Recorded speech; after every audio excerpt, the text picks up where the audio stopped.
Thank you very much for the nice introduction. And thanks for having it very close. I didn't have to commute very far. But also, I have a great wife. I've been married for 8 years now. I also have 3 little children, ages 4, and almost 2.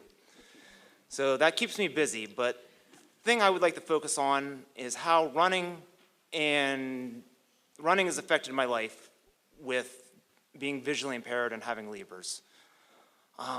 Last year, I started the journey to see if I could make the U.S. Paralympic track and field team. Me and my wife discussed this for many hours, and we wanted to see if I could prove to my kids and others that having vision loss can't affect this. So my journey doesn't start last year. It starts 15 years ago when Leber's onset happened. I was a sophomore in college, living the dream, going to school, running. I was running cross country and track, and over a 6-month period, I would say I could call it the madness period. You don't know what's happening, the craziness, no one's knowing what. You could probably insert any of our names into this period, and it'd probably be all the same. But I continued. I wanted life to stay the same, so I continued to run track, and I was able to still do it. I could tell the lines. I could tell where things were. I'd only occasionally run into a few hurdles, literally. But junior year came around, and for all that you don't know, cross country is off-roads, running, trails, roads all around campus. So I trained all summer like nothing has changed, because I wanted nothing to change. I wanted things to still be the same, even though everything did change. So I'm not sure who the ingenious one that had decided to have cross-country time trials on freshman move-in day. But so a street that should have been a downhill street with nothing on it was covered with carts, trucks, and people moving luggage. So moving at a pretty fast clip, I ended up clipping my knee on a tailgate of a truck. So after that, the school thought I was a liability. I disagreed with them, but I was picking and choosing my fights. I was still learning how to live with Leber's. And after much discussing, they asked me to quit the team. I said, at the time, that's not what I wanted to do. So after much negotiation, they allowed me to still coach and train, but not race. But I was picking and choosing my battles. I continued on the track season and made an agreement with my track coach that I would always run with a partner when I was off campus. I didn't always follow it, but it's part of life, learning to live with Leber's and being a visually impaired runner. So I continued, ran my senior year of college, had fun, graduated Westminster College.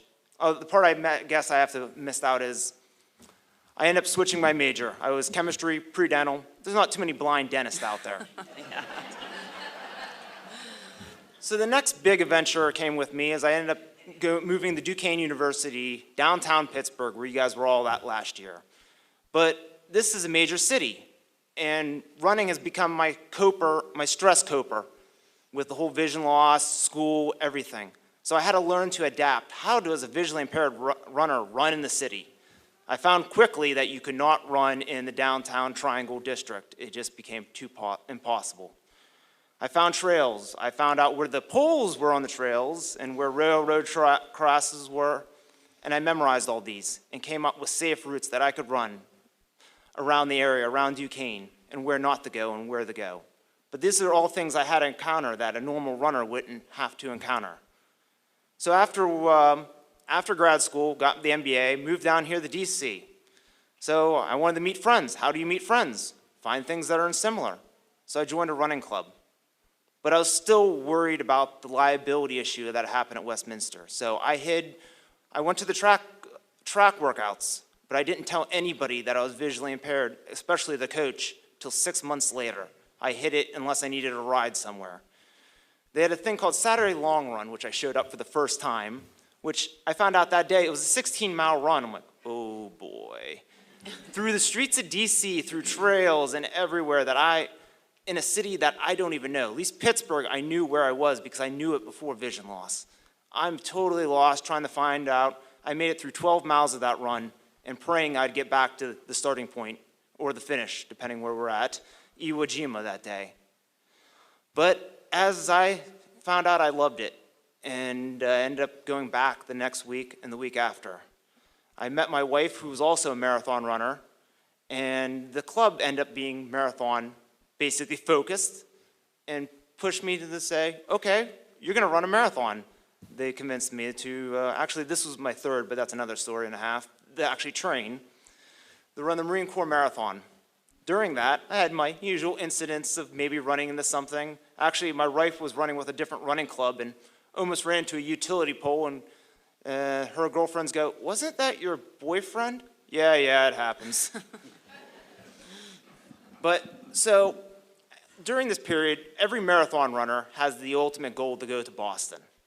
This is a qualification time only, and as training for Marine Corps, everybody talked about going to Boston. So I got the urge, started doing the research. Oh, this sounds neat. Found out it was a 5 hours marathon for a visually impaired to go to Boston, but a 3 hour and 10 minutes for fully sighted. So I said, I'm going to do it without the disability. We're going to do it the right way if we're going to do it. So the first time I tried in 2007, I just missed it. About a quarter mile away, I heard my talking watch say 3:10. I was about ready to cry, even though I was just about ready to hit a marathon. My wife, my brother, and I, 2 years later, decided, let's sign up again. We trained, we ran with the running club, and made it with a 3:08 and time to spare. I figured out, how does a visually impaired guy pace? Talking watches don't give splits. They don't know where you're at. I found a guy at the start with highlighter yellow and a GPS watch saying he's running a 3:10. So we hung out together for about 16 miles. That was my first unofficial experience with guide running. So I made it to Boston, all excited. Been training for 16 weeks. 2 weeks before I got to Boston, I got an email from the BAA, Boston Athletic Association. Please, would you make sure you come to the awards ceremony at the end? If your qualification time would put you in one of the top and the high ranking out of the visually impaired. I knew there was a visually impaired category, but knew nothing about it. So I ran the Boston Marathon, great experience. Got to the end, went to the awards ceremony. I ended up finishing third out of all the visually impaired. This was such a neat experience. We were in a room like this, but surrounded by cameras, lights, press, runner's world. I was up on stage with some of the top marathoners in the world, Olympians, Ryan Halls. This was like the superstars of marathons, and they were giving me an award. I thought I was on cloud 9.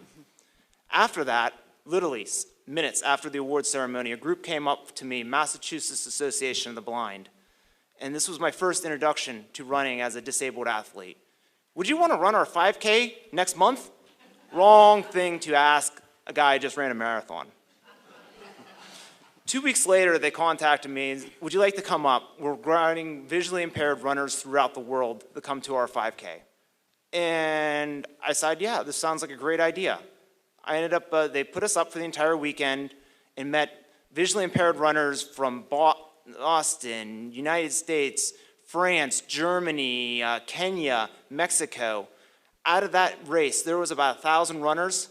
The top 10, 9 out of the top 10 runners were blind or visually impaired. It was a neat experience. It was a wake-up call, and it was also, I wasn't alone out there being a visually impaired runner. I'd go back to Boston the following year for the marathon and finish second. And again, met more people. I ran with MAB's, Massachusetts Association of Blind's team with a vision that year, and they took care of us. Again, the camaraderie, learning that there is a network of visually impaired runners out there, that I'm not alone, and there are other people trying to push themselves to that ability. So after Boston, a few months later, my wife got a phone call. We thought it was a solicitation. She's about ready to hang up, thinking it was a telemarketer. The gentleman on the phone goes, no, I'm a visually impaired runner too. You just said the key words. She hands me the phone. I find out it's a guy from United States Blind Athletes, volunteer coordinator. Hey, I'm having the 2nd annual United States Blind Marathon Championships out in Sacramento. Would you come out? Sure. I didn't say that right away, but let me talk it over with my wife. We decided to go out to this event, and it was a great experience meeting other visually impaired runners that had different abilities and different pursuits, from any of them trying to race or just get to the finish. the proving that vision loss doesn't affect what they can do. I'd go back in 2012 and last year in 2014. But a wake-up call for me was I've been still trying to do this all on my own. I've been still trying to prove to myself that I can do it without help. 2012, with much encouragement by the volunteer guide coordinator, I'm going to give you guides. 2 guides that will split the course with you. You won't have to worry about anything. They'll tell you when water's coming. They'll give you splits. They'll know where you are on the course. And you just have to run. Still being a little cocky and I can do it on my own thing. Say, okay, I'll take it. Smartest decision I ever made that day. Race day, it was 60 degrees, tropical storm rains, and 40-mile-per-hour winds. This would be tough for a guy that could see. And then I was squinting the entire time. So between these 2 guides, they got to me to the finish with a really good time. So it was a wake-up call that I don't have to do this on my own.